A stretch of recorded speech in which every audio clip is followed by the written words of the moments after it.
So now let's see how we can work with the block text style inside of Camtasia.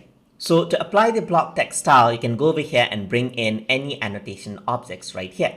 So you can resize this out and add in the content that you want to add. So I'm just going to say this is a sentence, and let's say I'm going to type in something like design right here.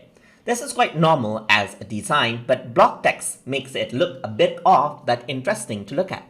So in order to enable that, simply right click on the annotation, and then what you have to do is click on apply block text style.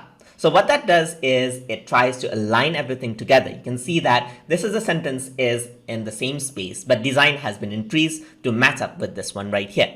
You can do that with a lot of things right here. So let's say, for example, I'm going to say something like recording, just like that. And I'm going to say learning at your best time, just like this.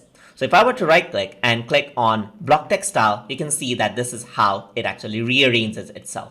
And you can pull this out, and that is how it works. Apply block text style, and this is how it aligns itself. So this is a new style that is very, very popular, and you can just do that with a few clicks inside of Camtasia. So if you guys learned something as always, and as always, please like, comment, share, and subscribe.